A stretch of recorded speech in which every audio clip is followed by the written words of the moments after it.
welcome back to the Diamond channel, or if you're new to me, thank you very much for clicking on this video. If you're looking at me wondering who the hell's that guy, I'm Chris Bilton. I was a professional jeweller in the UK for over 20 years, specialising in handmade, high-end bespoke handmade pieces. That was my speciality. But now I'm in Japan. I married a Japanese lady, moved to Japan, raising the kids here. So now I'm making jewellery, making instructional videos on YouTube, so welcome.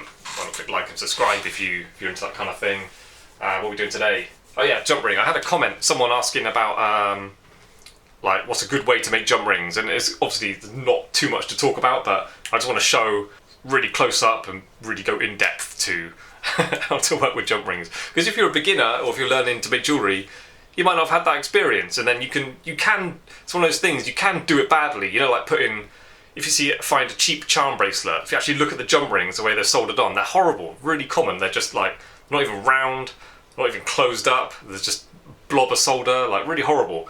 There's a way to do it nicely, and it's worth learning to do nicely, because when you're hand making proper, nice, finished pieces of jewellery, that ability to get a small join and do it really neat is a great foundation skill for making things very nicely in the future. So with this video, it might sound like a bit silly kind of thing, like how to solder up a jump ring, but to do it nicely every time takes a lot of control, takes a bit of practice, really neat soldering.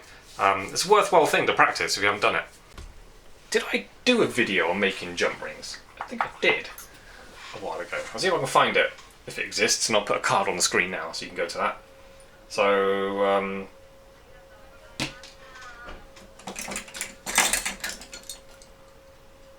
I'll just bend that once. What do I do? Can't even think what I do. Bend it once, a little bit like that. Parallel pliers. This is just quickly making jump rings. This is not what I'm focusing on, but I'll just show you again. Hold it against that, parallels.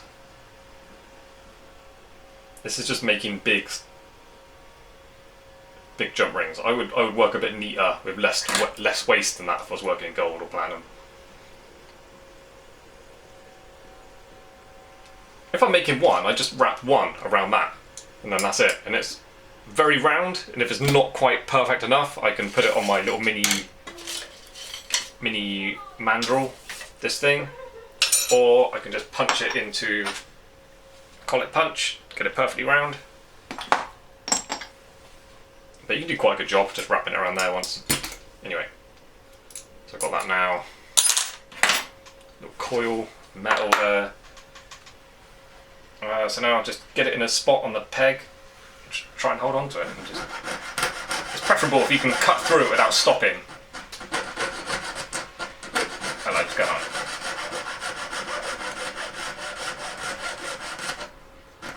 He says.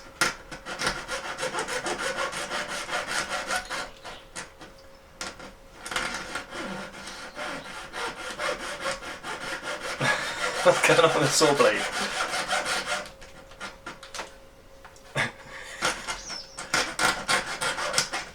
"20 years hand-making bespoke high-end jewellery."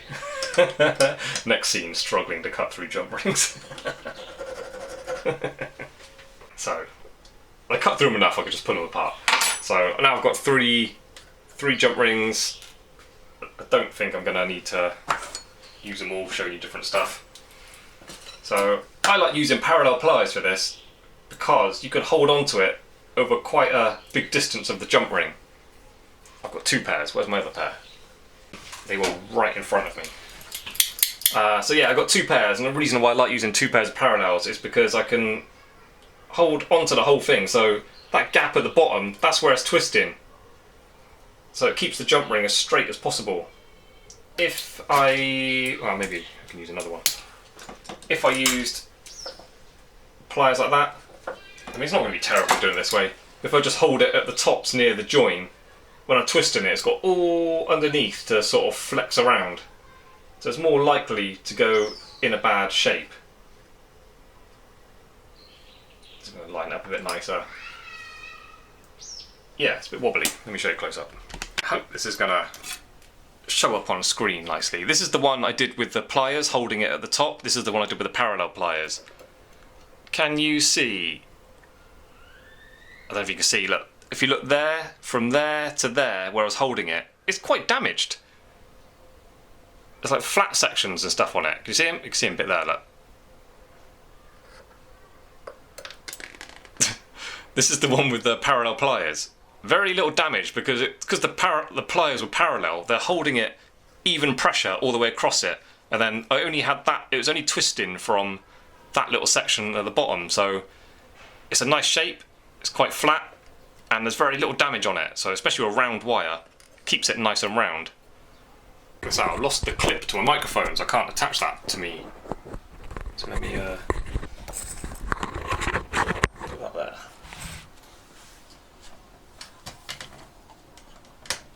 Is this the best video you've ever seen, or what? There you go. Alright, so parallel pliers, again, they've proven themselves worthy of this job. A little bit beeswax, not using that blue stuff anymore since my comparison video. It's obviously not as good as that. So yeah, that join, there's a bit of a, you cut through it and there's always a bit of a burr that kind of stops them closing up nicely. So you can, with parallels, what I do is I hold it in a good position, twist them to the side, maybe go past it a little bit, and then come back again. That gives it a bit of extra tension, so when they are lined up they're pushing against each other. But I almost like that bit of burr that's sticking out, I kind of like wipe it off if it's possible. So like the touching, I will literally put a bit of strength on it and try and wipe it off. That has not worked. It does not always work. Sometimes you get lucky and it just wipes it off nearly cleanly, but this one's a bit strong. So what I'm going to do is line them up quite nicely that way. They're lined up quite nicely that way, but there's still a bit of a gap there, so I'm going to cut it off basically from the inside. You can cut it from the outside, but I think where the inside of the jump ring is obviously curved that way, just the saw blade sits in it nicely. Sits in a concave section. If it's convex, it's more likely to go one side or the other.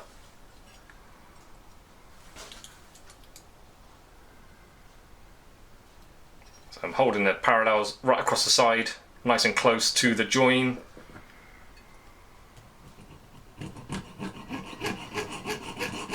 If you've got a very thin jump ring, it's prone to just being knocked out of position. So I'm just cutting very gently. You should really use your thinner saw blade. This was a cut 3 or 4. It's not cut 3, this is a cut 4. Cut 6 is nice because it's very fine. Doesn't knock the metal about, it just cuts through it without putting pressure on it. And also you're taking the minimum amount of metal out of it. So if you made it a specific size, a thick saw blade kind of ruins it. It has to close up, it's not quite round anymore, and you reduce the size of it quite a lot. So now there's a nice neat saw blade shaped gap. It's going to need closing up again, but we should be able to close it up really, really perfectly now.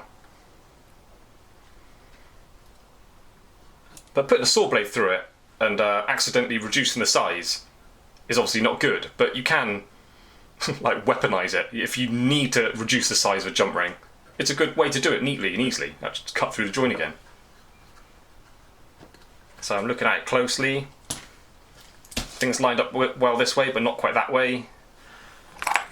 Get your loop, have a close look.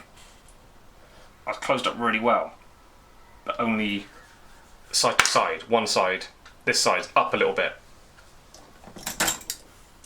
Like if you're doing any kind of jump ring, making a collet or something, like I did a wire collet video, that was basically 2 jump rings with wires around the side. Yeah, it's really important to get the joins really good. Add strength, takes less solder, your solder joins will be stronger. Solder's more likely to go in the join rather than flood off the side. If the solder's got choice between going across a gap or just going down the side of another bit of metal, it's always going to go to the metal. It's very difficult to get solder to fill up a gap. So that's quite good. Looking at it, it's not quite perfectly round, but it's very round. So I would put a tiny bit of solder on there, and then if it was important that was really ultra perfectly round, I would probably, I think I'd go for my punch. I would just gently knock it down into that. Wouldn't use that unless I really had to. I just want to push the outside round. If you start putting that in it, you're putting a big flat around the inside, and it's a bit severe, I think, putting that in there. But there you go, that's ready for soldering, so let's solder it up. Now, soldering that up, sometimes in gold or platinum, I would just hold it in tweezers. I may even put it in the slot, so it's just in front of me, but in silver, you can't really get away with it. As soon as that gets hot, it's just going to go and squash out of shape. So I can't even gently hold it that way. I'm just going to hold it that way. Get away with that, okay, this time. But it's nice if you can put a bit of tension on something when you're soldering it, pushing joins closed, because metal expands, it gets hot. So any kind of a ring that's open, I mean, you can do it and get away with it, but basically, on a microscopic level, if you measure into thousandths of a mil, that metal's expanding, so it's going to open up a gap. Anyway, yeah, I'm going to hold it like that, and then put it in my peg. And I've got no risk of it going out of shape. This is something I just feel happens. If I'm holding that in there and I want to put it in my bench peg slot, it's difficult to feel how hard it's being squeezed when you put it in there. Much easier to feel how hard it's being squeezed by using your toggle. You can just feel it's just closed up just enough to hold it in position. You don't want to squeeze it too hard, especially silver, because when it gets hot it does kind of just squash like butter. If you're nervous of that being a bit loose in there, because that toggle's on, I can't push the tweezers down, just get some of these. There you go, being held there nice and securely now. Oh, my gas is running out.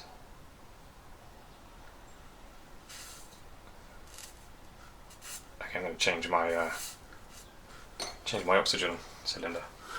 So the solder I've got is a panel solder, and to cut out little sections, like this is stuff like this I just assume people know, but if you've never done it before, then you don't know, do you? Yeah, what I do is I cut little lines down it, and the smaller you need your bit of solder, the closer together your lines can be. They go out of shape like that, I just squeeze them in line, because you want them ideally nice and straight, because when you cut across them, you're going to cut them much nicer when they're straight. So with tin snips, you need a set of these for cutting solder. I hold that over my bench. This is difficult to show you, this angle. What I do is I sort of put my finger on the end of it, and then cut this quite close to it. And it is actually a way you can sort of, with your finger there, you can guide how far down there you want to cut. And also with your finger touching the solder you're cutting, they don't ping off everywhere. So I just want small little chunks. I'll cut across. I've got 4 little bits there. Ideally you just cut off what you need, so one little click and then that's one little piece of solder. So it can be tricky getting solders to work for you, so I would recommend cutting off like maybe 2 or 3, 4 is perhaps a bit excessive, but that kind of happened accidentally. Yeah, because you know, if you might go to touch it on, it doesn't stick, it drops down in your skin, you lose it in all the dust and lemon and that. So you've got another one straight away to go to, rather than clicking off one little bit and then you drop it and then you've got to click off another little bit. Yeah, just get 2 or 3. So that's gone cold because I was mucking about changing my gas can. So I'm going to give it a bit more heat, and then with heat my jump rings more like to stick to it. And my hands, I don't know if it's noticeable on camera, my hands are really shaky. I went to an outdoor gym up a mountain this morning, so my body's all achy and shaky. So hang on, let me give you some good advice. Get a bit of borax or a bit of flux, whatever you're using on your brush. Like, don't have it soak in, just so it's damp, and then pick up your bit of solder. Should stick to that quite easily, he says. And then with that, a little bit of heat in that, you should be able to transfer it in a good position on there. There you go. Well, what I decided not to do, I just put a bit of flux on my bench top and then with tweezers dipped it in there and then put it on there. It's not that good because it can get contaminated on your bench with a bit of dirt and stuff. I think it's more suitable to put that on, and that's more gentle as well than tweezers. So with a gentle flame, double checking I'm recording. Go easy, bit of distance, just let it warm up slowly. Otherwise, if you go too fierce, that solder will just blow off.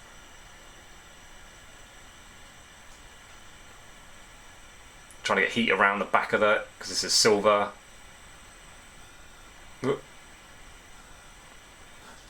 There you go.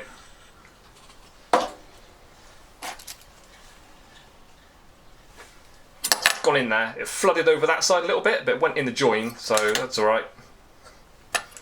Have a look around it. Yeah, okay, look, I'll show you up close. Now that is a bit messy in my book. Looks alright there. You can see it's gone down. I'm looking under it, making sure the solder's gone all the way around it.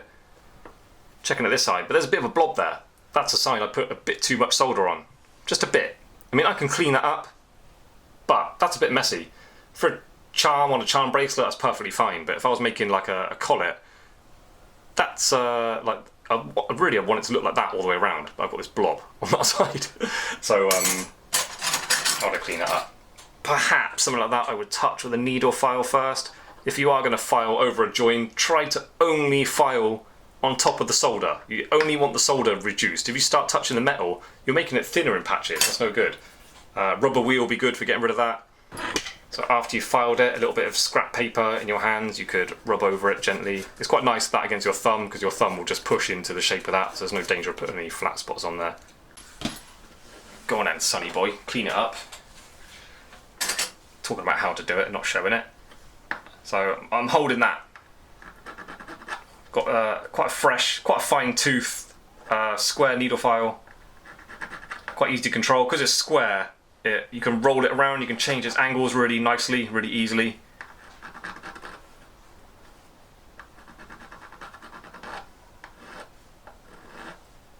Haven't been in the acid. Should have done. Get rid of any flux that's gone all glassy on there. I'm not doing that because I'm just banging this video out for you. Try not to file over the edge any more than I really need to. Give me one of these.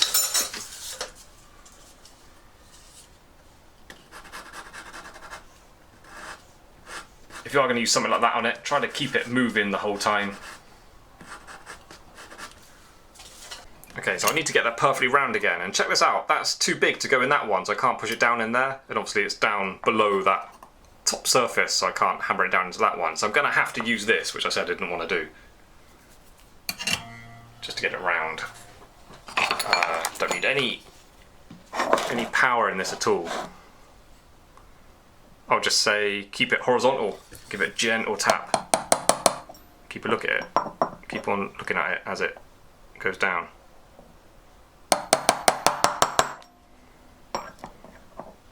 Flip it over and do the other side. I just looked at the camera screen. My hand was totally in the way then, I'm sorry. And there you go. Bob is your mother's brother. There's a nicely soldered, perfectly round jump ring.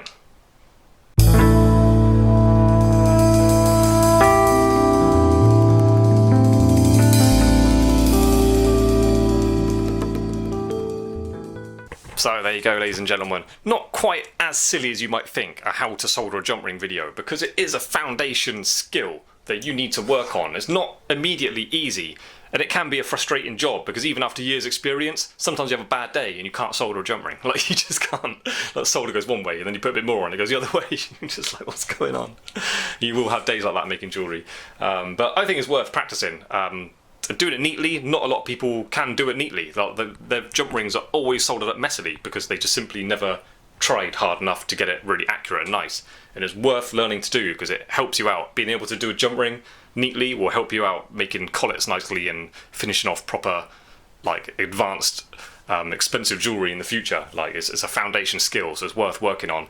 And if you're starting out, if you start out your endeavour making jewellery trying to reach quite a high level, not just finishing it just because you can, just so you can say you finished something, actually try and get good, like right from the start. I think it's worthwhile, and you'll build up a foundation of skill really quickly, I think. So yeah, there you go. How to make a jump ring video. That's how I do it. Awesome. Got some new patrons. Thank you very much, guys. I really appreciate you. We got Sean Bevan, Pilar Poto, and Yvonne Valdez. Forgive me if I butchered your name there. Yeah, thank you very much, guys. Really appreciate you. I appreciate all the patrons. Getting some platinum soon and some gold, so I'm going to start moving the channel forward into something a bit more useful, not just the absolute beginners, some people intermediate and advanced, giving out a bit more advice on some more tricky stuff coming soon. So that's all possible now with the patron money I'm getting. So yeah, really appreciate you guys. If you want to become a patron yourself, there's a link in the description. Also, I mentioned recently about YouTube membership. It's basically the same thing as Patreon, but it's another way to support the channel, basically. So check out the join button on the channel homepage. Yeah, just click that, and then there'll be options for joining different tiers, 3 different tiers. Yeah, that's it. Cool. Thank you for joining me. Hope you liked the video. I will look for my plastic clip so I can not have to stand here like a news broadcaster next time. And yeah, hope you enjoyed it. Click like and subscribe and all that. All right, see you next time. Bye.